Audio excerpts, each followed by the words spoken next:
You open your phone for a moment, just to check something. Before you know it, an hour has disappeared. You didn't decide to keep going. It just happened. This isn't because of a lack of self-control, and it's not because people suddenly became weaker. Scrolling feels difficult to stop because modern platforms are designed around how human attention works and how it fails. App developers use this psychology to keep you hooked on their apps without you even knowing it. Most of us recognize the pattern. You scroll without thinking. Your thumb moves automatically. Time stretches, then disappears. There's no clear moment where you feel done. There is no goal or sense of completion. Just one more post, and then another. What makes this behavior strange is how passive it feels. You're not actively choosing content. It's choosing you, and it's all made too easy. To understand why scrolling is so absorbing, you have to understand how the brain reacts to uncertainty. When rewards are obvious and predictable, attention fades quickly.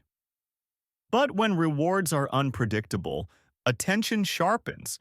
Things get interesting. Psychologists call this variable reinforcement, the same mechanism used in slot machines, or that addictiveness you feel when you go fishing. Most scrolls are uninteresting, then some are mildly entertaining. Occasionally, there's something that really catches your attention.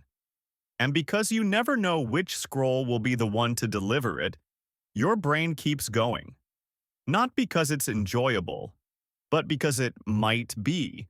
A free lottery of what can happen next.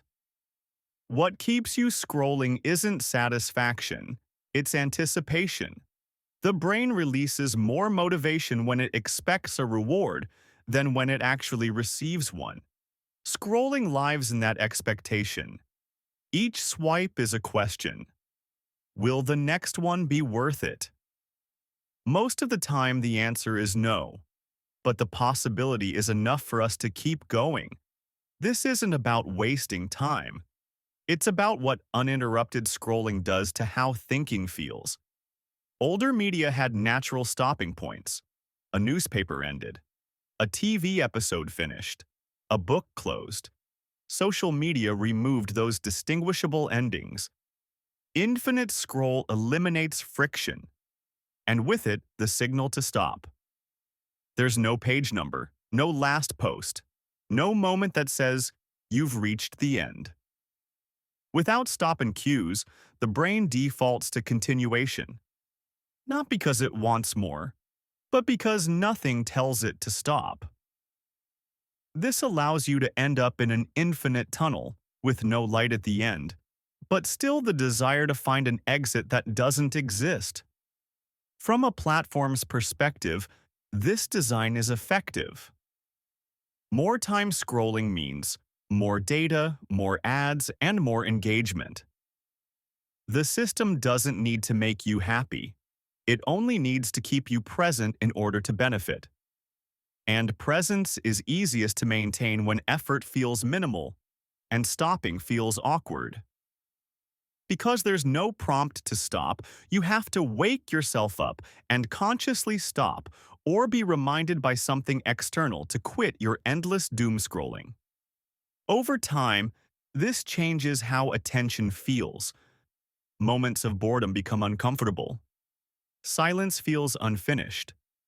The urge to check appears automatically, even though you know there is nothing of real importance to see.